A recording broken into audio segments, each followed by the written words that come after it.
J'accueille sur ce plateau Marc-Philippe Daubresse, bonjour. Bonjour. Vous êtes sénateur Les Républicains du Nord. Bonjour Corinne Ferret, bonjour. Vous êtes sénatrice socialiste du Calvados. J'accueille également Éric Bocquet, bonjour. Bonjour. Vous êtes sénateur communiste du Nord. Et puis bonjour Emmanuel Capu, vous êtes sénateur du Maine-et-Loire et membre du groupe Les Indépendants au Sénat, c'est-à-dire les sénateurs de droite mais qui sont constructifs avec le gouvernement. Marc-Philippe Daubresse, je voudrais vous faire réagir à cette conférence de presse de la gauche sénatoriale qui est prête à mener la bataille dans l'hémicycle pour aussi débattre sur tous les articles de cette réforme des retraites. La droite est prête aussi?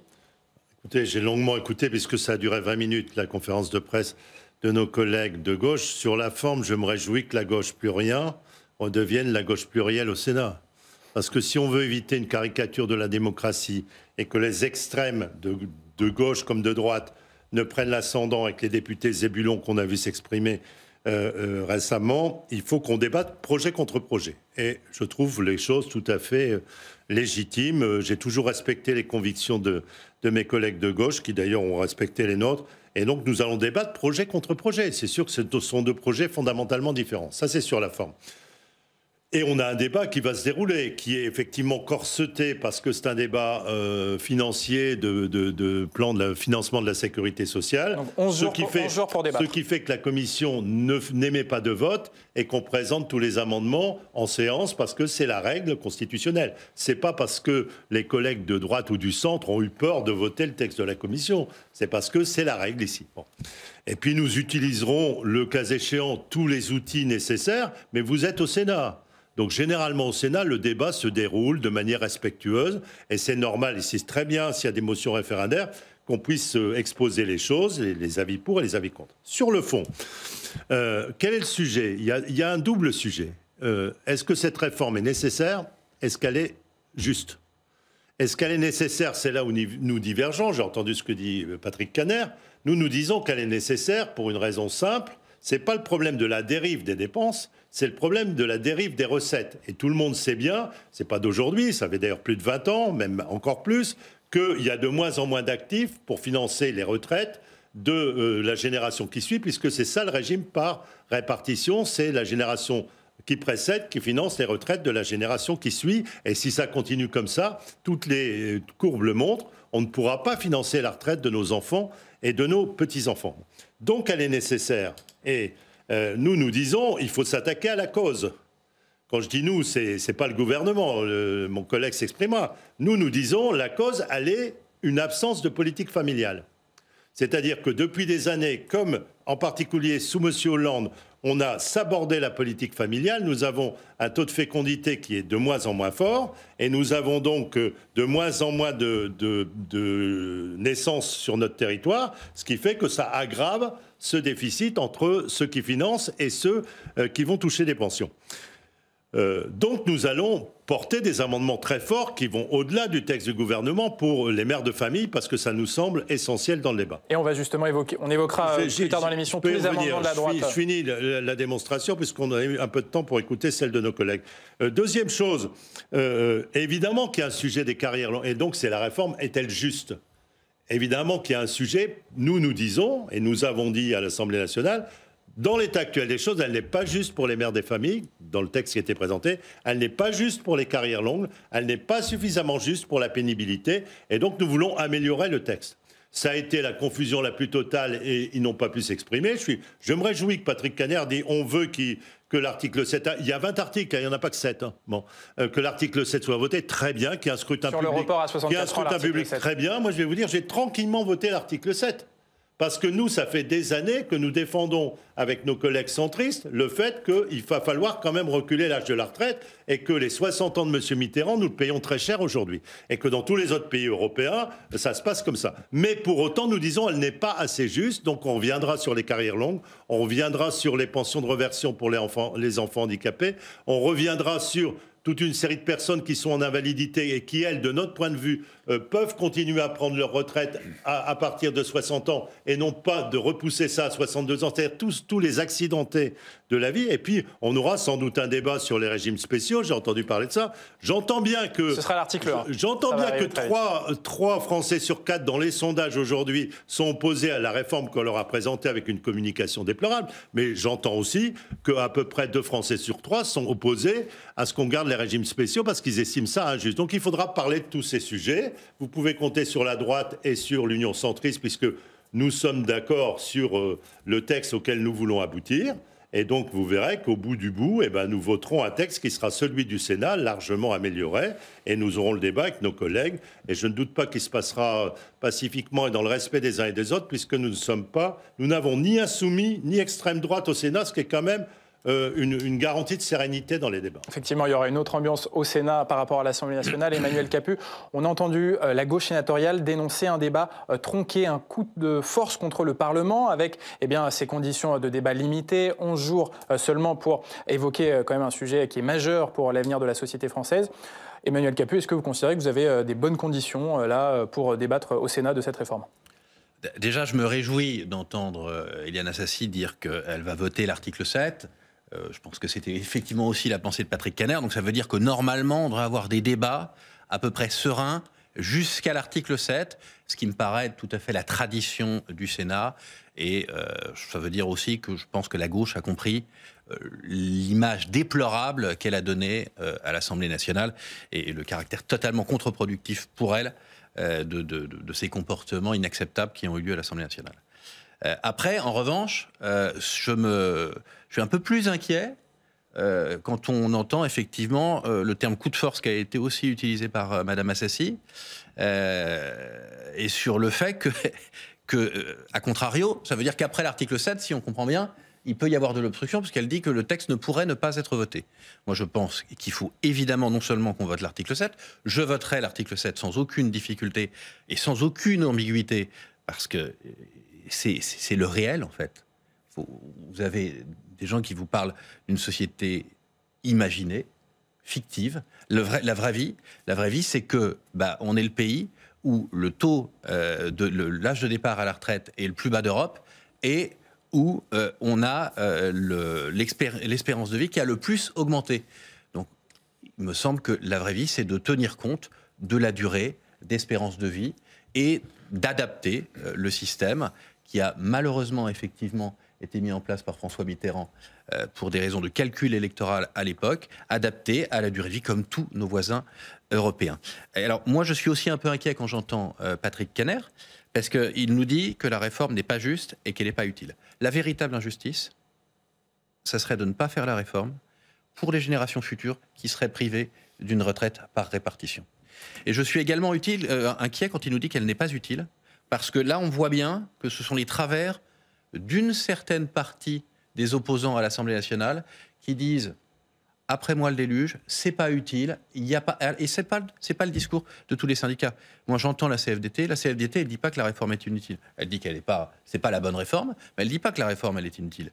Elle dit qu'il y a un problème, comme l'a dit mon collègue Marc-Philippe Daubresse, qu'il y a un problème sur les ressources. C'est pas compliqué non plus à comprendre. La vraie vie, c'est qu'en 1960, il y avait 4 actifs pour un retraité, qu'aujourd'hui il y en a 1,7 pour un retraité, et que demain, en 2050, il n'y en aura que 1,2 pour un. Donc c'est pas compliqué à comprendre qu'il y a un problème sur le financement des retraites. Donc elle est évidemment utile. On peut dire, je pense que c'est ce que va dire notre collègue Éric Bocquet, qu'on peut la financer autrement. On peut dire que c'est pas la bonne réforme et qu'il faut augmenter les impôts. On peut le dire. Moi, ça n'est pas ce que je dis, ça n'est pas ce que la majorité pense. On peut être cohérent et dire la réforme est utile, mais elle est mal financée. Nous disons que, et moi je le dis avec, pour le coup, toute la majorité sénatoriale, qu'elle soit constructive ou moins constructive, je l'ai dit très clairement, il faut faire cette réforme. Elle n'est pas parfaite. Oui, Kanner a dit qu'elle était bricolée. Évidemment qu'elle n'est pas parfaite, comme toute réforme. Elle est cependant utile, et elle sera améliorable, on va l'améliorer d'ailleurs, on va aborder ces questions-là après, mais elle est utile, elle est juste, et elle est même indispensable. Éric Bocquet, ce débat au Sénat, il va avoir lieu durant bien le début du mois de mars, et le 7 mars, il y aura la fameuse journée où les syndicats unis appellent à l'arrêt du pays avec des grèves reconductibles. Justement, la gauche du Sénat va essayer de se faire les porte-voix de cette mobilisation sociale ? Oui, le fait, le 7 mars va devenir une date un peu emblématique. D'un côté, le mouvement social avec un front syndical uni, et vraiment, il faut saluer cet événement qui permet une belle mobilisation. Et puis le travail parlementaire qui va se mener ici, dans les conditions qui ont été définies par nos collègues, que je partage complètement, avec détermination, conviction, mais respect mutuel, avec des arguments de fond, projet contre projet. Il y a un élément, moi, qui me chagrine toujours dans les débats, qu'on évacue. Oui, il y a moins d'actifs aujourd'hui, mais les actifs d'aujourd'hui sont 3,5 fois plus productifs que ceux de 1979, par exemple. Un actif en 1979, il produisait 25 000 euros. Aujourd'hui, c'est plus de 80 000. Donc on oublie cet élément. Le PIB en 1979 était de 500 milliards d'euros à peu près. On est aujourd'hui à 2600 milliards, malgré la crise, malgré l'Ukraine, malgré les difficultés, malgré le confinement. Donc la richesse a augmenté. On est face à un choix, effectivement, de financement. Et sur le choix de financement, la diminution des recettes, c'est aussi la conséquence de ces choix qui ont été faits ces dernières décennies, d'allègement des cotisations. Alors les autres appellent ça les charges, moi je préfère le mot cotisation. Je pense à toutes les mesures qui ont été prises pour alléger le coût du travail et qui ont comme conséquence immédiate, ipso facto, de réduire les recettes du régime de financement des retraites. Corinne Ferré, ça va être l'enjeu des sénateurs de gauche durant ce débat, de montrer que cette réforme n'est pas forcément si nécessaire que ça. Non, absolument. Cela a été dit, cette réforme, elle n'est pas utile. Elle n'est pas utile parce que la question, comme vous la posiez, de l'avenir, on va dire, de notre système doit être préservée, renforcée, maintenue. Mais pour autant, aller dans une réforme présentée ainsi, qui, et j'y reviendrai peut-être sur la forme aussi, utiliser un texte budgétaire, un texte financier pour discuter, je mets des guillemets, d'une réforme qui va concerner les Français pour les décennies à venir, c'est quand même aussi bien montrer qu'il n'y a qu'une approche budgétaire et financière. Et on le précise, dans cette réforme des retraites, elle est véhiculée dans un projet de loi de financement de la sécurité sociale. Mais elle aurait mérité, si pourquoi pas, on peut se dire, on est en démocratie, certains prétendent qu'il faut donc une réforme des retraites, eh bien, soyons dans le cadre d'un débat sur l'ensemble, je dirais, de la problématique retraite, mais aussi l'ensemble de la problématique emploi, et un vrai projet de loi, et pas au détour d'une loi de finances. Et on verra rectifier, et on verra aussi que sur certains articles, on s'interroge même sur le lien, on va dire, financier de ces articles proposés, aussi bien en recettes qu'en dépenses. Donc il y a vraiment des sujets. Dire qu'aujourd'hui, et il faut effectivement comparer ce qui est comparable, dire que nous sommes dans cette situation parce qu'en 81, François Mitterrand a positionné pour des raisons politiques, ou choisi pour des raisons politiques de mettre en œuvre une retraite à 60 ans. Rappelons-nous, 81, c'était il y a plus de 40 ans. Donc il faut se remettre aussi dans le contexte de ces années-là. Il faut se remettre aussi des conditions de travail de l'époque. Il faut, après, vous comparer par rapport aux autres pays européens, comparons ce qui est comparable. Parce qu'on nous dit aussi, aujourd'hui, on vit plus longtemps, donc il faut travailler plus longtemps. Mais pourquoi on aurait cet automatisme? On vit plus longtemps, donc eh bien, allons-y, travaillons plus longtemps. Alors dans ce cas, allons, pourquoi pas, au-delà des 64 ans. Je rappelle aussi qu'aujourd'hui, l'âge légal de départ à la retraite est de 62 ans, et que quand on constate aussi que l'âge réel de départ à la retraite est plus élevé. Donc quand on compare par rapport aux autres pays européens, c'est ainsi qu'il faut comparer les choses. Il y a certains pays où il n'y a pas d'âge légal de départ à la retraite. Donc il faut vraiment comparer les choses. Aujourd'hui, ce que je retiens avec cette réforme, je le dis de manière très directe, c'est plus 2 ans pour tout le monde. Parce que vous indiquez que votre groupe proposerait d'améliorer cette réforme qui est injuste, totalement injuste, aussi bien en direction des femmes que des personnes qui sont en situation de handicap ou qui sont concernées aussi par, je dirais, une fin de carrière dans un contexte de santé compliqué. Sauf que demain, on va leur demander de toute façon à toutes ces personnes de travailler 2 ans de plus. Celles et ceux qui pouvaient s'arrêter à 60 ans, ce sera 62 parce que ce sera moins de 64. Vous comprenez un peu? Mais c'est 2 ans de plus. Et pour les femmes, c'est toujours 2 ans de plus. Donc c'est cela qu'il faut vraiment retenir sur cette réforme. L'article 7, qui est le cœur, on va dire, du réacteur de cette réforme, c'est l'allongement ou le recul de l'âge légal de départ en retraite. C'est 2 ans de plus pour tous et toutes. Allez, on va aller en direction de la salle des conférences du Sénat, retrouver Quentin Calmet, qui est avec Guy Benaroche, sénateur écologiste des Bouches-du-Rhône. Oui, bonjour Guy Benaroche, bienvenue sur cette antenne. Un mot sur les propos de votre président de groupe il y a quelques instants en conférence de presse qui disait il n'y a plus qu'une seule majorité entre la majorité sénatoriale et la majorité présidentielle. C'est ça que vous voyez avec cette réforme des retraites au Sénat? Écoutez, on va en avoir peut-être la démonstration ici au Sénat lors de cette loi. Très clairement, la stratégie est celle d'un accord, qui explique d'ailleurs pourquoi cette loi passe d'abord au Sénat, en fait. Accord qui doit être scellé ici au Sénat sur un texte initial avec un certain nombre de modifications et de discussions qui ont déjà eu lieu entre les Républicains majoritaires au Sénat et le gouvernement. Et donc on verra bien au final si on aboutit bien sur un texte qui finalement servira les intérêts du gouvernement tout en allant dans le sens d'un certain nombre de demandes des Républicains et de la droite. Et alors, on voit que les Républicains sur cette réforme des retraites ont des propositions qu'ils ont faites en commission. On a vu par exemple qu'ils proposent des aménagements pour les femmes qui ont eu un enfant. On voit aussi qu'ils veulent des mesures sociales dans ce texte. Est-ce que parmi toutes ces modifications que les LR vont proposer sur la réforme des retraites, il y en a qui pourraient améliorer le texte selon la gauche? D'abord, malheureusement, je ne connais pas tous les amendements que les Républicains déposeront.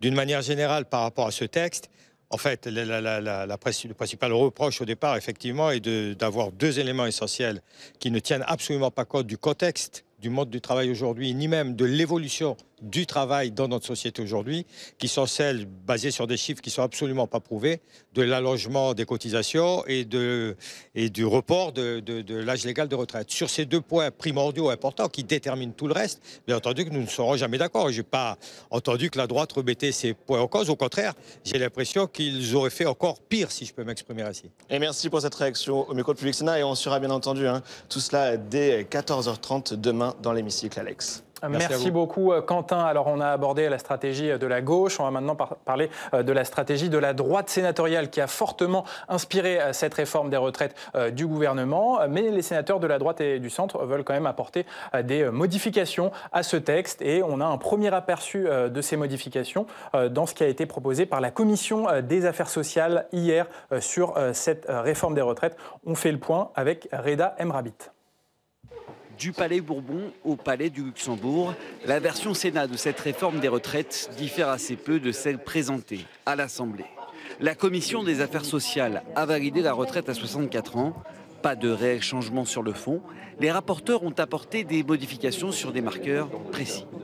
Ce texte manque de compassion, je dirais, pour ceux qui sont en difficulté, notamment qui sont usés par le travail. Les amendements portent sur deux catégories de personnes, les mères de famille proches de la retraite et les seniors, avec notamment la création d'une surcote pour la pension des mères de famille. En clair, les femmes ayant au moins un enfant auront le droit à une surcote de 1,25% pour les trimestres travaillés entre 63 et 64 ans. La droite veut promouvoir la politique familiale, la gauche réprouve. Ce que les gens nous demandent aujourd'hui, c'est pas des surcotes, c'est pas d'avoir plus. C'est de travailler moins, en tout cas de ne pas travailler plus. Pour les seniors, création d'un CDI spécial. L'entreprise qui recrutera des personnes de plus de 60 ans se verra exonérée des cotisations familiales. C'est quand même incroyable que dans un pays comme le nôtre, on soit aussi peu efficace sur ce plan-là, notamment par rapport à l'expertise que portent les anciens dans une entreprise et qu'ils peuvent transmettre aux futures générations, et notamment aux apprentis qui sont aujourd'hui importants en termes de nombre. En revanche, la Commission des affaires sociales laisse le soin aux sénateurs de débattre concernant le dispositif des carrières longues. Nous, on a fait part de nos remarques, de nos interrogations. Après, en fonction de ce qui arrivera, on verra ce que l'on fait. Aux sénateurs de trancher, désormais. Marc-Philippe Daubresse, dans les modifications apportées par la commission, proposées par la Commission des affaires sociales, il y a la question des femmes, des mères de famille avec enfants qui vont avoir une surcote sur les trimestres cotisés à partir de 63 ans. C'était l'angle mort de la réforme du gouvernement ? On voit d'une part, dans l'état actuel des choses, la réforme Fillon qui a été votée précédemment, il y avait déjà un droit des femmes à avoir par enfant 8 trimestres de bonification. Parce que beaucoup de femmes ont eu des carrières assurées, pour les raisons qu'on comprend tous, et donc elles n'avaient, pour une bonne part d'entre elles, pas de carrière complète. Mais pour avoir entendu beaucoup de citoyens, elle s'était quasiment obligée de renvoyer des tas de papiers alors que c'était un droit qui était dans la loi. Là, il faut que ce droit soit consacré. Il y avait deux méthodes. Soit en bonifiant encore plus les trimestres, par exemple, on aurait pu passer à 12 trimestres au lieu de 8, soit on mettait une surcote, c'est-à-dire qu'on abondait pour les femmes concernées le montant de leur pension. C'est finalement l'option, M. Retailleau a laissé les deux ouvertes, c'est finalement l'option qui a été retenue par les deux groupes majoritaires que sont LR et les centristes, puisqu'on a fait nos propositions, vous l'avez vu, ensemble, et on aura sans doute pas mal de convergence avec nos collègues indépendants. Bon. Donc c'est la première position, c'est de dire, comme la cause majeure, c'est qu'on n'a pas suffisamment de natalité ni d'actifs, essayons de traiter cette cause. J'ajoute qu'on avait un fonds de réserve des retraites qui a été créé sous Jospin, et que ce fonds de réserve des retraites, si on l'avait abondé année après année, conformément aux objectifs initiaux, on aurait en caisse à peu près 150 milliards d'euros aujourd'hui. C'est-à-dire que le problème se poserait différemment. Sauf que, et j'assume, Nicolas Sarkozy, après la crise de 2008-2009, a dit il faut rembourser les dettes, notamment de la branche retraite. Et puis, sous M. Hollande, on a tranquillement pris tout cet argent du fonds de réserve pour combler des déficits d'autres branches, notamment l'assurance maladie. Donc aujourd'hui, on a une faute collective de n'avoir pas garanti ce fonds de réserve des retraites. Donc il faut évidemment le faire également, mais il faut s'attaquer au problème de la natalité. Sinon, on ne traite pas les causes, on ne fait que traiter les conséquences. Après, on a deux sujets. Il y a le sujet des personnes qui ont été en grave difficulté. Par exemple, les personnes qui sont en invalidité. Vous avez des amendements des rapporteurs. Ce n'est pas dans la loi du gouvernement, j'entends, Madame Ferrer, mais c'est dans ce que nous allons proposer pour dire, eux, ils doivent pouvoir partir à 60 ans. Pas à 62 ans, à 60 ans, parce que ce sont des accidentés de la vie et que quelque part, on doit avoir une solidarité vis-à-vis d'eux. Puis après, il y a les carrières longues qui font débat, effectivement, chez nous. Mais moi, je pense que ce qui a été à peu près acté à l'Assemblée nationale, de dire qu'on ne pouvait pas aller au-delà de 43 annuités quand on a commencé à travailler tôt, est quelque chose sur lequel on doit avancer, quoi. Éric Bocquet, cette surcote des pensions des mères de famille, est-ce que la gauche doit la voter? Car c'est une mesure qui va dans le sens des droits des femmes et de ces mères de famille. Écoutez, je crois un accord s'est construit, et je peux le concevoir, entre la majorité du Sénat et le gouvernement. Il y a eu des échanges, des rencontres, OK, pour obtenir un accord sur le vote de ce texte par la majorité sénatoriale. Ça ne valide pas pour autant l'esprit de cette réforme. Je veux dire, depuis la réforme Balladur, je crois que ça remonte à une trentaine d'années, ça, des comptes ont été faits. Je crois que c'est 40 milliards d'euros qui ont été pris aux salariés. C'est toujours les salariés qui sont appelés au secours pour financer. Et dans le même temps, je le rappelais tout à l'heure, on organise des allègements de cotisations pour les entreprises, en gros. Et les déséquilibres viennent de là, quoi. Et c'est toujours les salariés qu'on appelle à la rescousse. Et là, je vois que l'un des amendements que vous proposez, à nouveau, se fait en échange de suppression des cotisations familiales. Enfin, on va encore une fois mettre en péril. Ça, c'est sur les seniors, c'est pour favoriser l'emploi des seniors. C'est vrai qu'on parle précisément des mères de famille, on ne peut pas parler de toutes les mesures en même temps. Bon, sur les mères de famille, est-ce que cette amélioration, même si vous êtes en désaccord avec l'ensemble du texte, vous pourriez voter cette mesure? Je n'ai pas d'avis à donner là-dessus aujourd'hui, on en discutera collectivement et on prendra une décision le moment venu. Emmanuel Capus, le gouvernement doit accepter cette proposition du Sénat sur les mères de famille. Ça faisait partie des défauts de la réforme du gouvernement. Pas de conseil à donner au gouvernement, mais j'ai entendu que le président de la République avait dit qu'il était ouvert à la discussion et à l'amélioration du texte par le Sénat. À titre personnel, je trouve que c'est effectivement une voie qui va dans le bon sens, parce que c'est pas la réforme elle-même qui pénalise les femmes. C'est notre système de retraite par répartition qui fait que, comme elles ont des rémunérations plus faibles, et qu'elles ont des carrières hachées, elles ont de moins bonnes retraites. Et effectivement, comme en plus, donc il faut travailler là-dessus. Il faut travailler sur la rémunération des femmes, il faut travailler sur les carrières hachées, et il faut en tenir compte. Et effectivement, comme on va travailler plus longtemps, de fait, il y a une conséquence qui est que cette inégalité, elle est augmentée. En tous les cas, il faut la résorber. Donc je suis assez favorable à titre personnel à cette surcote qui me paraît assez intelligente. Corinne Ferret, qu'en pensent les socialistes? Vient corriger certaines inégalités entre les femmes et les hommes sur le marché du travail? Alors, je voudrais dire que oui, cette réforme va pénaliser les femmes. Elles seront plus pénalisées que les hommes. Au regard notamment, vous l'avez rappelé, ça c'est une réalité, c'est la vraie vie. On n'est pas dans un monde imaginaire, la vraie vie, nous la connaissons aussi. Et la vraie vie, ce sont les femmes qui ont des carrières hachées, qui ont le plus souvent des temps non complets, qui ont les salaires les plus faibles, avec une inégalité encore existante, une inégalité salariale importante entre les femmes et les hommes. Alors, quand vous allez demander à ces femmes, notamment, ou à tous, comme je l'ai dit, de travailler 2 ans de plus, les femmes qui subissent, on va dire, ces inégalités, ces injustices, elles vont continuer à les subir pendant 2 ans. Alors, votre amendement sur Cotte, c'est, je dirais, une proposition. Comme mon collègue, nous en parlerons, nous verrons au moment où l'amendement sera évoqué. Mais ça n'est absolument pas suffisant ou satisfaisant au regard, encore une fois, de la situation dans laquelle bon nombre de femmes vont se retrouver. Bon nombre de femmes vont se retrouver. Et nous considérons qu'elles sont effectivement les premières, peut-être plus encore, impactées par cette réforme, je le redis, qui est injuste, brutale. On ne l'a pas dit, brutale aussi, parce que cette réforme, si elle est votée, elle a un effet, là, 2023. C'est-à-dire même pas après-demain ou après-après-demain. C'est dès aujourd'hui. Sauf pour les régimes spéciaux, hein. C'est dans 40 ans, les régimes spéciaux. Hein, la réforme, vous l'avez rappelé, il y a 20 articles. Le régime spéciaux, c'est un article. La réforme, dans son ensemble, c'est le recul légal d'un départ à la retraite. Plus 2 ans pour tout le monde. C'est les petites pensions. On nous a dit au début, bien sûr, tous les retraités pourront à minima percevoir une retraite à 1 200 €. Il a fallu une petite précision parce que tout le monde avait compris, c'était 1 200 € net. Non, c'était brut. Et puis maintenant, à force de poser des questions, à force d'interroger, à force d'essayer de comprendre, eh bien, il y aurait peut-être au mieux 20 000 Français et Françaises qui percevraient ce minimum de retraite. Donc voilà, permettez que nous soyons effectivement non seulement dubitatifs dans l'interrogation, mais aussi particulièrement vigilants sur ce que les débats donneront, parce que oui, vous avez raison, et nous le souhaitons, être dans le débat et pouvoir échanger, confronter nos points de vue. C'est le principe même de la démocratie.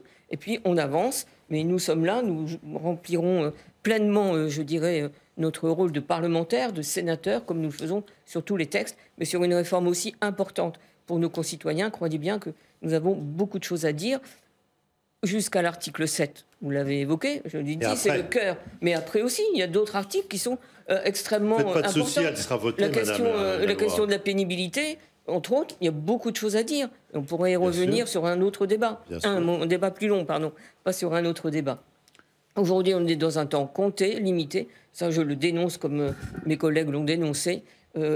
Choisir une loi de finances pour une telle réforme, déjà, c'est vraiment pas adapté. Mais là, en plus, avec un temps compté et limité pour les débats, c'est fort regrettable parce qu'on ne pourra pas aller au bout de tout ce qu'on aurait envie de dire parce qu'on sait que le 12 mars à minuit, c'est terminé en ce qui concerne le Sénat. Et en tout cas, le premier article de ce texte sur la réforme des retraites va concerner la suppression de certains régimes spéciaux. Alors, dans le texte du gouvernement, il y a ce qu'on appelle la clause du grand-père, c'est-à-dire que cette suppression, elle concerne seulement les entrants dans le régime. Et la droite sénatoriale voudrait aller plus vite dans la suppression des régimes spéciaux et qu'elle concerne des salariés actuels. Marc-Philippe Daubresse, est-ce que ça ne va pas mettre de l'huile sur le feu alors que la mobilisation sociale va se durcir? Vous savez, moi, je suis un vieux parlementaire, j'ai 30 ans de parlement. J'en suis à ma 4e réforme des retraites. Hein. Donc, j'en ai vu des choses. Bon, effectivement. Justement, est-ce que c'est la bonne stratégie? J'entends mes collègues et je respecte tout à fait leurs convictions, ils le savent, et leurs opinions. Mais on parle d'injustice. À un moment donné, quand vous voyez qu'un salarié de la RATP, il part en retraite à 57 ans, par rapport, par exemple, à un ouvrier du bâtiment qui est sur les toits par tous les temps et qui a le dos cassé, etc., qui, lui, sera soumis à un régime tout à fait différent. On peut se poser des questions. Et si on veut, justement, rendre plus de justice, ça a un coût. On pourrait aller plus loin sur les mères de famille. Moi, j'étais partisan d'aller plus loin, notamment de bonifier encore plus les trimestres. Vous voyez, donc bon. Mais il faut... Si on veut l'équilibre financier, il faut qu'on ait des ressources. Donc ces ressources, on peut les trouver de plusieurs manières.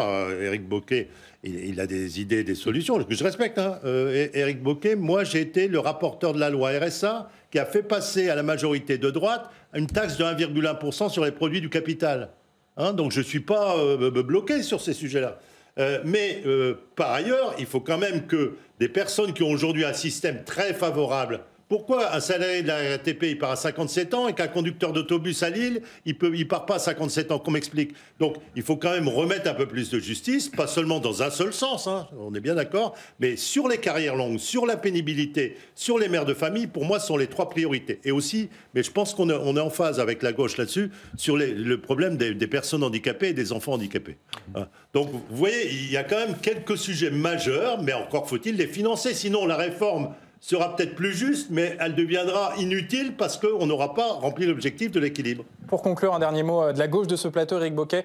J'imagine que les sénateurs de gauche auront d'autres propositions pour financer notre régime de retraite. Oui, moi je suis favorable à la suppression du régime spécial pour les actionnaires. Voyez-vous, les 33 groupes du CAC 40 là, qui ont publié leurs chiffres de profit pour 2022, on en est à 140 milliards pour l'instant. Il y a encore 7 groupes qui n'ont pas publié. Donc là, il y a de la ressource. On a parlé de taxation du capital. Nous, on va être porteurs de ça avec nos collègues, par voie d'amendement, bien sûr.